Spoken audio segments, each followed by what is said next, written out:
All right, so this is WordPress, and there's a couple different like menu tool things over here. The biggest thing that we're going to use is appearance, pages, and potentially posts you would use. We're not going to use posts for our one-page website that we're building. We're just going to use pages. But the first thing you have to do with WordPress is choose a theme. And we're going to use something called Make. And if you go here and you click on this link down here, there are a lot of web page builders. This kind of just tells you about Make, what it does, if you want to read on it. I'm going to have you go back to the module. But we're going to need this zip file in a second. So if you want to download this zip file, and it needs to stay the .zip, so you don't want to unzip it. Just keep it the .zip file.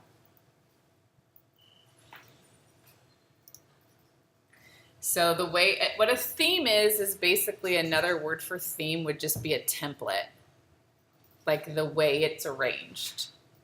And so we want to add a new. It comes with some here, or you could click add new. I just always click add new here. And you could download the theme from that site, but it also is just stored. You can put in Make. It's just stored as one of the ones in the searchable, like, I don't know, their database. And here it says Make, and I just know it's this one, Free Page Builder. It is free. I'm giving you a plugin with some more options on it. The plugin is a paid-for version option, and you can do Typekit, attach Typekit to it, and take off the credit so it doesn't have to say Made by Make. You can do a little bit more stuff with it. So once you're here, you want to click Install.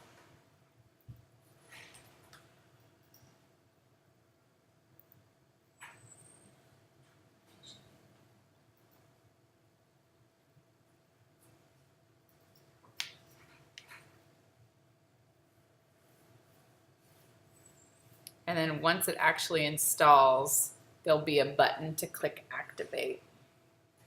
You have to make sure you do both. So you have to install it and you have to activate it. And there's no real, there's no real changes except that this says active.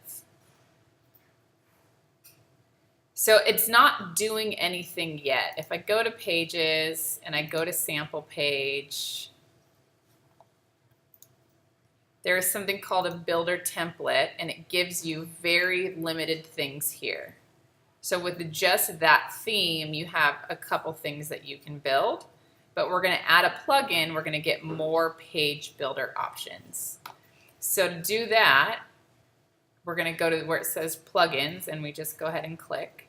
And there's some stuff that automatically comes on here, an anti-spam one, and I don't know what this varnish one is. It's probably just something that you may have something different. So depending on who your host company is, they put different plugins to make things work for whatever reason, and I don't know why. We will add plugins here later. If you want to have a video, if you want to have an Instagram feed attached to it, if you want to have a form, if you want to add where people can sign up for appointments on a calendar, that'll be all this plugin area. So I'm going to add a new plugin, and I want to upload a plugin. And that's going to be that zip file that you downloaded. And you just click on the zip file, and then you click Open. And then Install Now.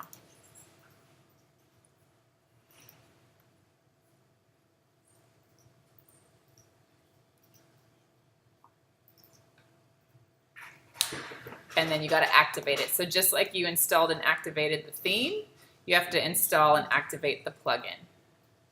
And all plugins are a little bit different. Sometimes when you put a plugin, you're going to get a whole new little tool menu bar down here to change some of the settings. Sometimes you're going to get something that says settings here or here on where you change some of the details. And the way it would relate to Muse is kind of the same spot when you had that blue circle triangle. That doesn't make sense, a circle triangle, but you had like the play button in the blue circle on Muse is where you kind of like edited that information. You're going to edit those plugins in a little bit different way here. So the very first thing, now I'm going to go back to that page. It's called sample page. I want to edit that. I want to just go ahead and call this my home page. And then update that. And you'll notice here it's giving you this permalink. You can kind of change what these links are. It's still saved as sample page, but I don't want that to be sample page anymore. I want that to match home. You could have deleted your sample page and added a new page that was home, and it would have just automatically went to this. And then you always have to make sure that you update along the way. So the sample page automatically has this text in it. So if you were not using a theme per se, this is how people build WordPress sites. That's how they say WordPress without, or design without code. You're basically creating a Microsoft Word document.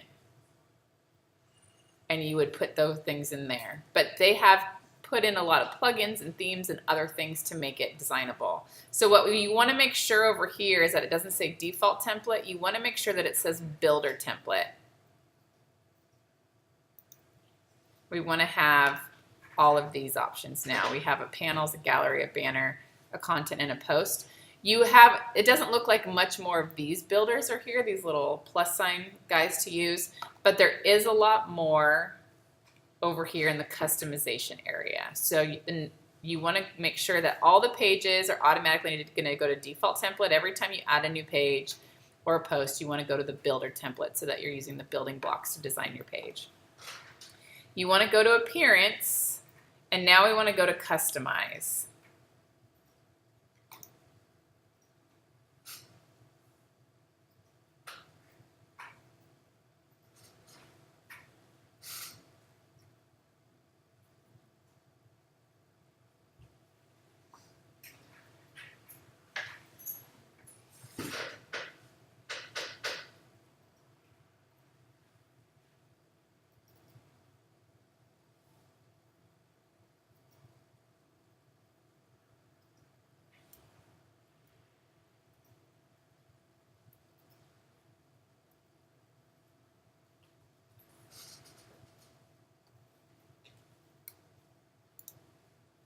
Taking anyone else super long to load? No, just me. Okay, so there are a lot of things to customize here, and within here it goes even deeper. So let's go through these. So let's go to general. And the first thing that I always want to change is my homepage settings. WordPress was initially set up to be a blog. But I don't want my home page to be my latest post. I want my home page to be a static page, and I want my home page to be my home page. So this is what you need to make sure you change here. And then any change that you make, you have to click publish. If you're in the middle of working on a site, you can save it as a draft or schedule it to release later. This is just a working site, so we can just go ahead and hit publish. You'll notice it's back to this text. So I didn't when I changed it to the template builder, I didn't update it. So it still went back to this page. When I go to the template builder, this would just be blank. So the first thing I do is I always change my home page, and then I take the white label off. I don't want it to say made by Make. And you can see the changes happening live on the page if it has to do with that page. And it's gone. So then I click publish. Sometimes it takes a bit if you're trying to change your text to see what's happening there. So what else is happening under label? I leave these alone. Site identity. This is where you add a logo. So some of you just had just a font for your logo. So you're not going to add a picture for it. You're going to end up altering this here. You're going to change the title of your logo logo here, but if you made like an SVG or a JPEG logo, you're gonna put it here instead. Not a JPEG, you're probably gonna want a PNG because you're gonna want it to be transparent.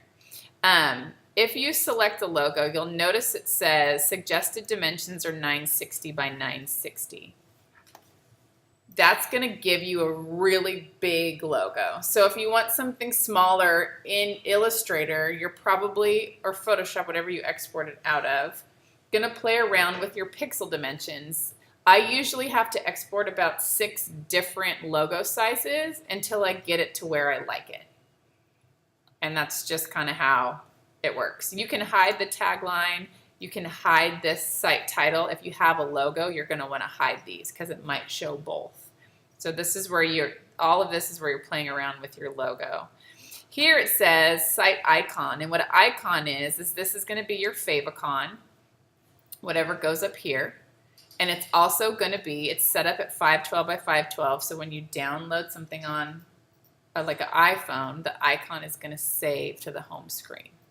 So you got to think about this as an icon on a phone or a device when you're designing that icon, which most of you already created one, right? So you already have that ready to go. So I am going to just go ahead and say sample business. If you don't have a tagline, you can just hide it and then click publish. And then I'm going to go back. Social icons, if you can have an email icon, you'll notice it'll pop up. I'll have to put email address. If you want someone to just be able to email you quickly based off of you'll notice the icon came down here. You'll have an option to have the icon also here to turn those on and off. You can open the icon links in a new tab, which is like a new window, if you want to have that.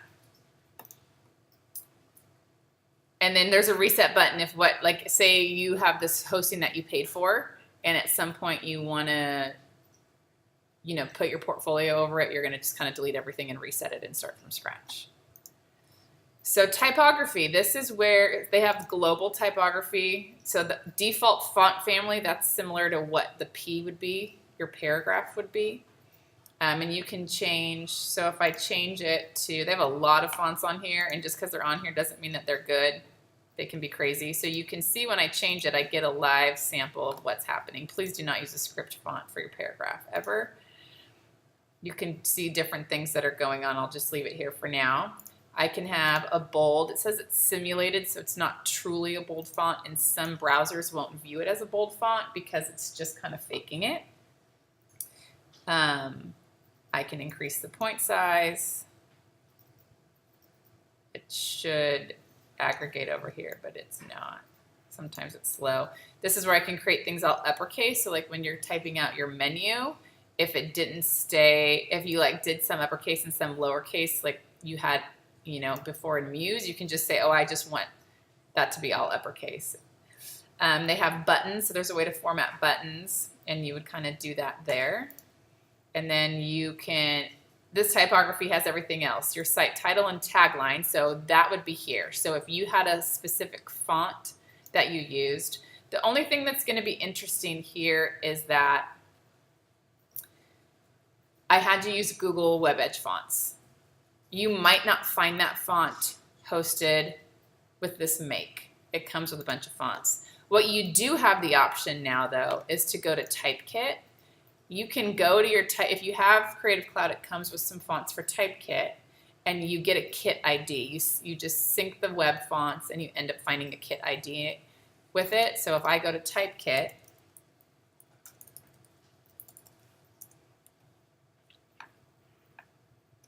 and you have to be logged in. So what's nice is now this is not, because it's not going to a program and it's just using stuff online, you can actually access your Typekit. Where before you didn't have that option. So you might be making a few type changes and that would be okay. So let's just say I'm using Commuter Sans for something. I would click on this and I would add to a kit. And then you have to create a kit. So what you do have to do is you do have to give it this web address. So I'm going to create a kit, and you give the domains, and then whatever you put here is fine. Sample business. You click continue.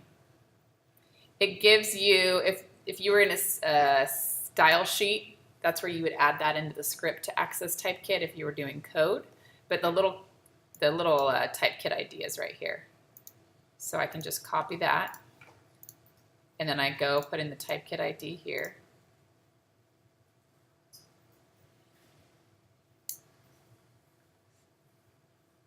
Allow, it has the site domain and Typekits. It's having a problem. It's kind of the theme, I would say, you know, of today's, I mean, of just WordPress in general. Let's see. Maybe I didn't actually like finalize it. Oh, I didn't publish it. There we go. So let's see if publishing it. And then once you publish it, you have kit settings and embed code.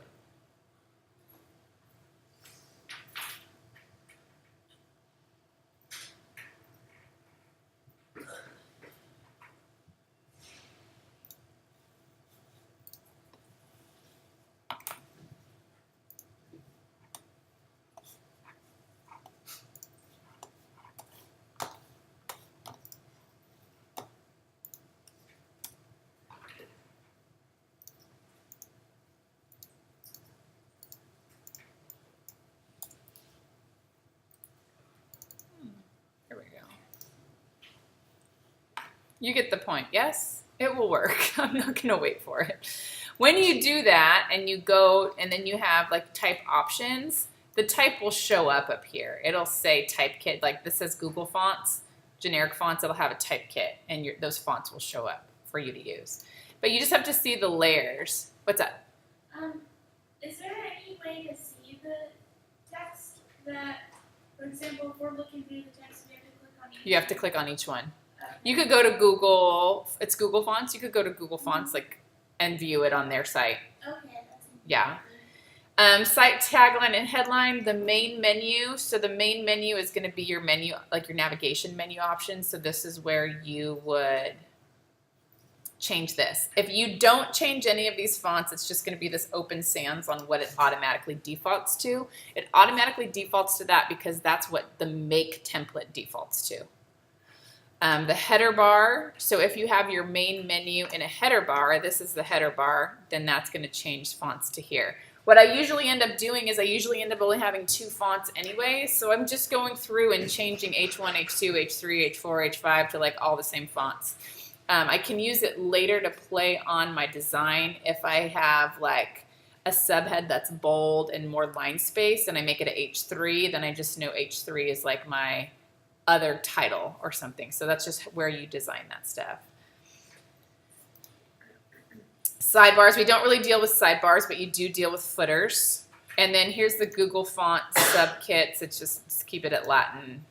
There's nothing there. Sidebars, you can put up a sidebar. That's where more in a blog where you would have those things streaming on the side that you would click on. It doesn't necessarily fit for the type of design that we are doing. Color, this is where global color will be if you change the links and the secondary color and the hover colors here. So just like you did those state buttons, that's what all this global color is. It's mostly for like the text, the links, the background. And you'll know where you're at because this has all the same stuff as the typography did, but now you're dealing with color. Maybe I don't want my header bar to be, I made it red, but then you want to take that border off. You can just, I think you just have to like fake it to be white. I think it has to be a color. You just make it blend so you can't see it. So this is where you change text color. This is like the overall text color, different things like this you can change there. Sidebars, panels, footers. This is everything color, which should make pretty much sense to you.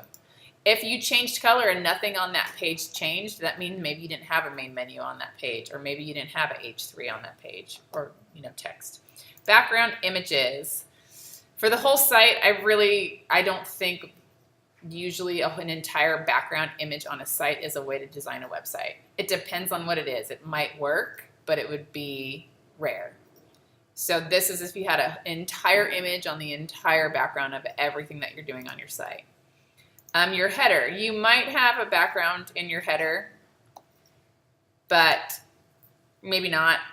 In your main column, I've never put anything there. In your footer, you might have an image, which is right here. The footer is just this gray area for now. The layout.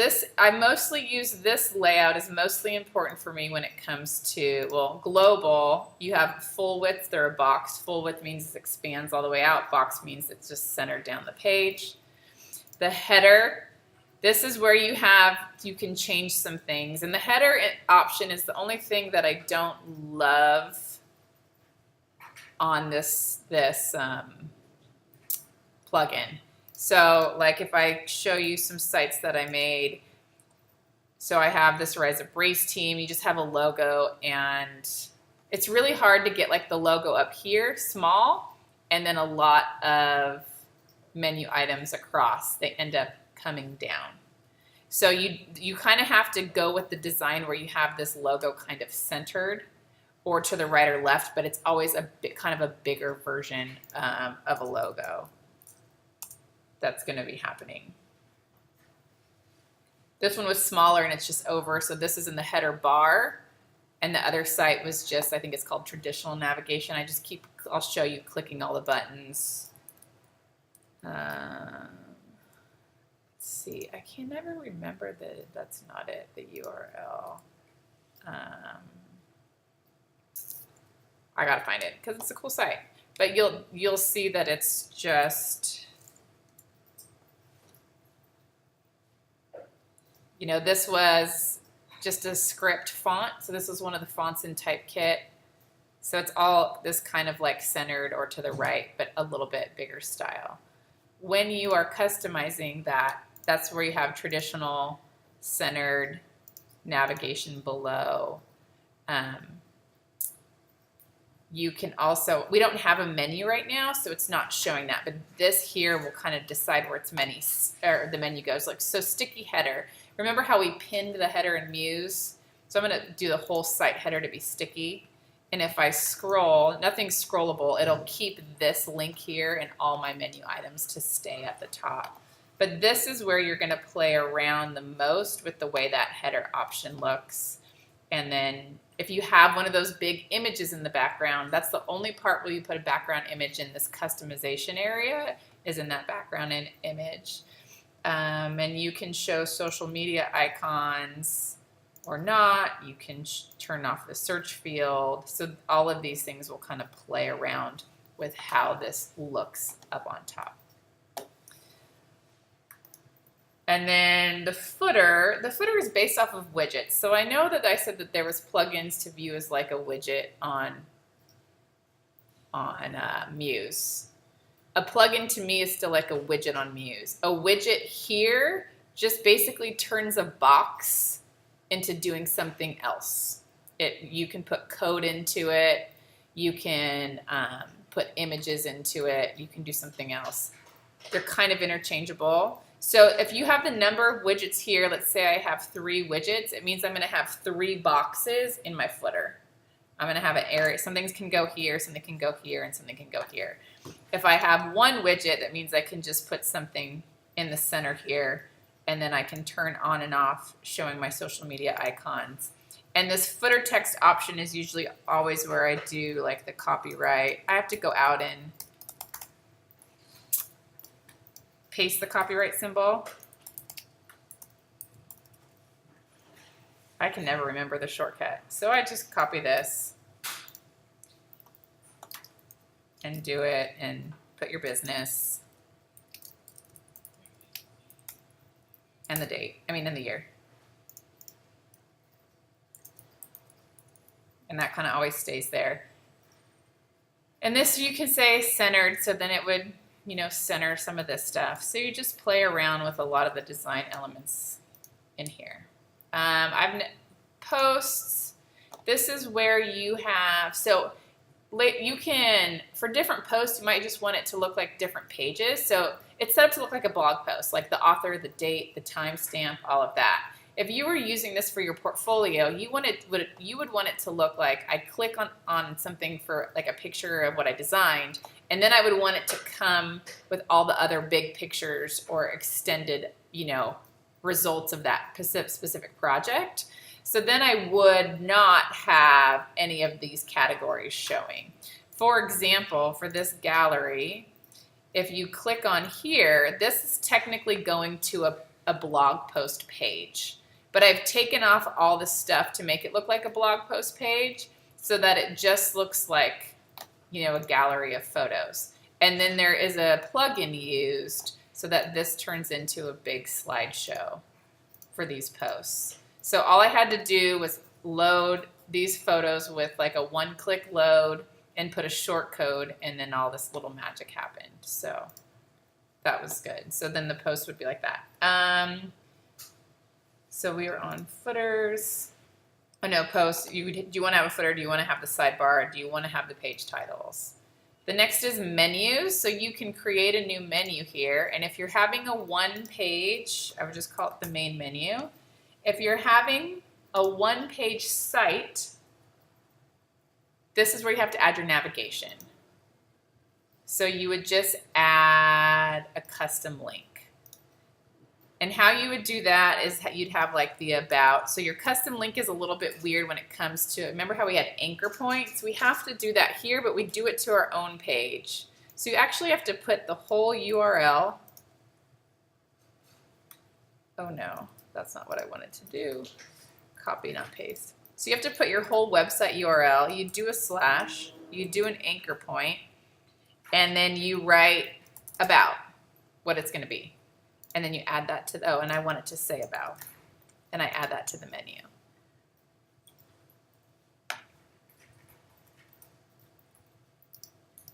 What's happening up here? I forgot the HTTP.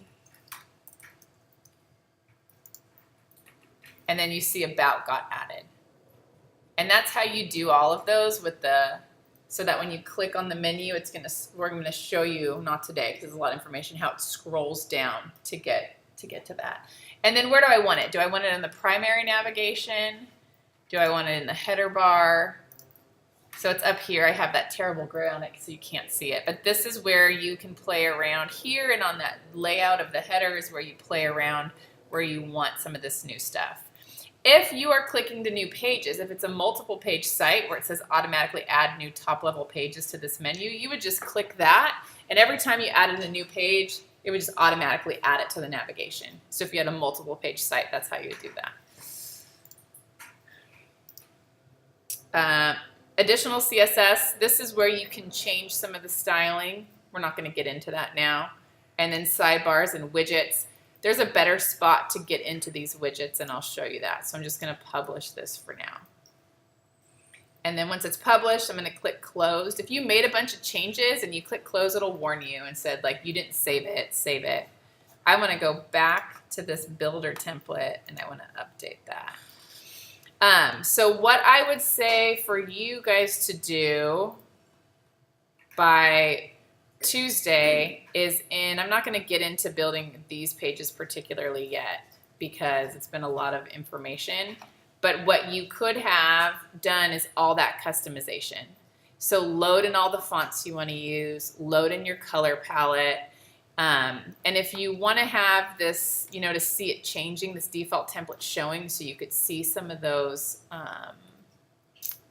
the fonts and the text showing, you can go ahead and do that. Maybe you want, so I would just do the customization because otherwise it's going to be too much. So if you have a logo, add the logo, get the favicon added, get your typography loaded, get your colors going. You can style this header. Once you have those menus option and this header, you can make sure you have that the way you want it to look. And then I was going to show you the other spot where you can, under appearance, they also have another area for menus. So you can also, it's kind of going to be the same thing. You're going to have this menu be here, is the same way, you know, in that customization that you changed it, you can change it either way. This also has background here, but it takes you to this. So why menu doesn't take you to this, I'm not sure. But background took you from your dashboard to this. We don't need to deal with, well, I'll show you what the widgets are. So this is where you can have, so this has the footer, has like one widget. This is where you can drag things into. So maybe you want to have a calendar in your footer and you just drag in a calendar and you call it calendar. And then let's see what happens. So to view your site, to see what's going on, I'm going to go to my pages. I could have clicked view, but I'm going to update and then I'll preview changes. There's probably not much to see in here. So there's my calendar in my footer. It's giant because I said I'm going to have one widget on that customization. If I said I was going to have 3 widgets, the calendar would be small in this, in like 1/3 of the area. And then what's nice is you're going to end up building this page and everything's going to resize down for you. And you'll tell, this only has one word, so it didn't put it into like a hamburger menu, but when you have a lot, it automatically puts it into a hamburger menu for you and does all the responsive work for you. And then when I want to get out of this, I just go back to my dashboard or back to editing the page. So by Tuesday, if you could customize with your fonts and your colors and then have all of your images and everything ready to go, because once we start working on this page, so I'm going to add a banner. So let's say I have a big picture across. For me to kind of show you how to do this, I need you to have like a picture ready to go. So if you don't have a big picture ready to go, then you're not going to be able to, you know, you're going to be able to want to try that on or try it out. And then, you know, here, if you end up playing with it, you can. I mean, I'm not going to stop you from playing with it. Do you want it to cover? Do you want it to contain? This is like kind of like fill. It was like fit all, fill to space, kind of those same types of things. So, and then I just update banner. You can't see anything because it's just in the background. I'm going to update it. I'm always updating and then previewing to see what the heck I just did. So there that is. So there's a picture. You can. So if you want to, after you're customizing, if you want to kind of learn about Make a little bit more, I did put this Make Help here, and it's basically just there, you know, what it's all about, what each things are. And then we'll get into the actual building of it Tuesday.